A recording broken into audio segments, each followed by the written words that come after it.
সবার পছন্দের street style ডিম পাউরুটি। যতই নামি দামি খাবার থাকুক না কেন, রাস্তার পাশের ছোট ছোট দোকানের এই ডিম পাউরুটির জায়গা কেউ কোনোদিন নিতে পারবে না। এই স্বাদের কোনো পরিপূরক নেই। ব্রেকফাস্ট হোক বা বিকেলের টিফিন, এই ডিম পাউরুটি থাকলে জাস্ট জমে যাবে। আর সাথে যদি থাকে 1 কাপ চা। আর এই ডিম পাউরুটি বানানোর মতো সহজ কিছুই হতে পারে না। এর জন্য লাগবে বেকারির 1/4 পাউন্ড পাউরুটি।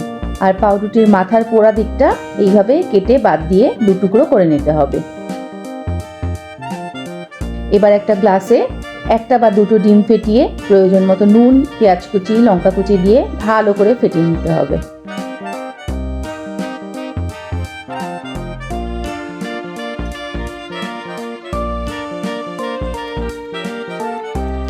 তারপর ফ্রাইং প্যানে 2 চামচ সর্ষের তেল গরম করে ফেটানো ডিমটা দিয়ে দেব। এবার ডিমের মিশ্রণ কাঁচা থাকতে থাকতেই পাউরুটির টুকরো দুটো ডিমের ওপরে দিয়ে হাত দিয়ে একটু চেপে চেপে এইভাবে ঘোরাতে হবে।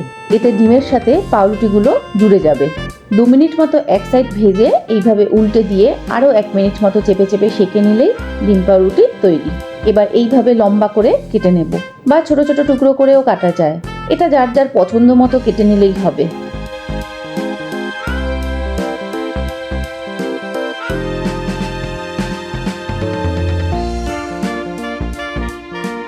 এবার একটা প্লেটে পাউরুটির টুকরোগুলো রেখে ওপর থেকে সামান্য ভাজা মশলা গুঁড়ো, পেঁয়াজ লঙ্কা কুচি আর টমেটো সস দিয়ে গরম গরম ডিম পাউরুটি সার্ভ করে ফেলো। তবে আমি কি করেছি শুনবে?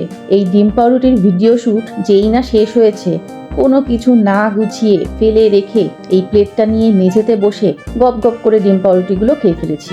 এত লোভ লাগছিল যে কি আর বলবো।